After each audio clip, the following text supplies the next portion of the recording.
తూర్పుగోదావరి జిల్లా రంగంపేట మండలం దొడ్డిగుంటలో మత్స్య సహకార సంఘం ఎన్నికలు రణరంగంగా మారాయి.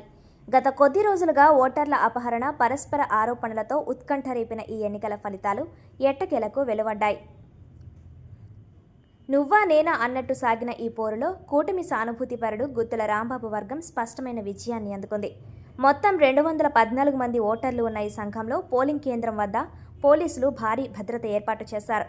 ఎన్నికల అధికారిని కృష్ణవేణి ఆధ్వర్యంలో ప్రక్రియ ప్రారంభం కాగా రాంబాబు వర్గం, మారిశెట్టి సూర్యనారాయణ వర్గాలను వేర్వేరు గదుల్లో ఉంచారు. అయితే ఓట్ల లెక్కింపు సమయంలో తీవ్ర ఉద్రిక్తత చోటు చేసుకుంది.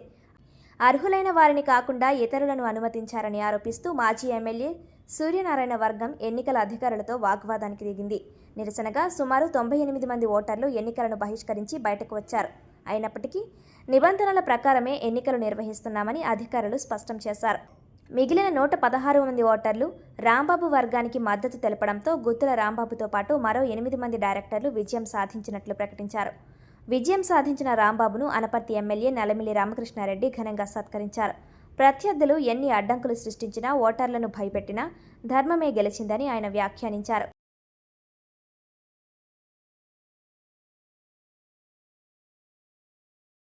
మత్స్యకార సంఘానికి జరిగిన ఎన్నికల్లో ఓటమి అభ్యర్థిగా పోటీ చేసిన భారతీయ జనతా పార్టీ నాయకుడు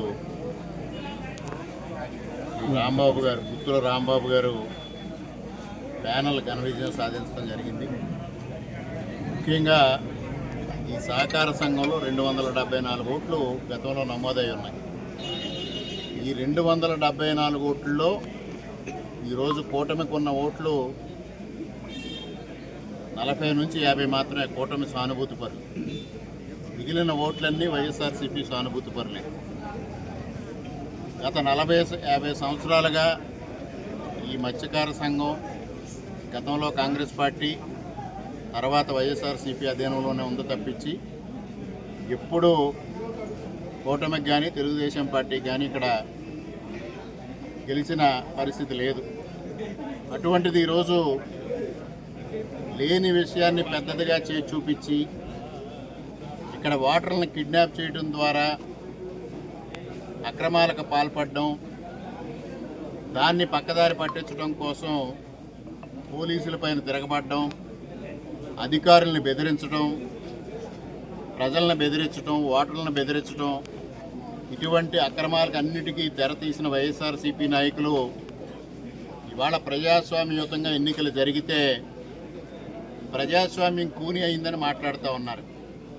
ముఖ్యంగా ఇవాళ మాట్లాడే వైఎస్ఆర్సీపీ నాయకులకి ప్రజాస్వామ్యం అంటే ఏంటి, ఎన్నికల ప్రక్రియ అంటే ఏమిటి, రాజ్యాంగం అంటే ఏమిటి, చట్టం అంటే ఏమిటి, న్యాయం అంటే ఏమిటి అనే విషయాలపైన కనీస పరిజ్ఞానం లేని వ్యక్తులు.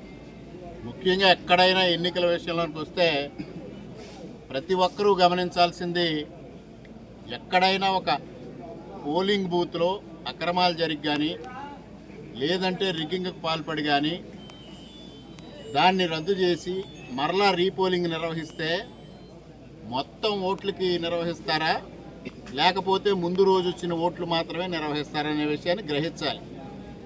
ఓటు అనేది ఓటర్ యొక్క ప్రాథమిక హక్కు, దాన్ని వినియోగించుకోవాలి. అది రాజ్యాంగం చెబుతూ ఉంది, ప్రజాస్వామ్యం చెబుతూ ఉంది. వీరు ఒక వితండవాదన ఓడిపోతున్నామని తెలిసిన తర్వాత ఒక వితండవాదాన్ని తెర మీదకి తీసుకొచ్చారు. గతంలో 212 ఓట్లే పోలయ్యాయి, అంతవరకే పోలింగ్ జరపాలని. మొత్తంగా 274 ఓట్లు ఉన్నప్పుడు ఎన్నికల ప్రక్రియలో 274 మంది ఓటర్లకి అవకాశం కల్పించాలి. అది ప్రాథమిక హక్కు, లేనంటే రాజ్యాంగాన్ని ఉల్లంఘించినట్టే.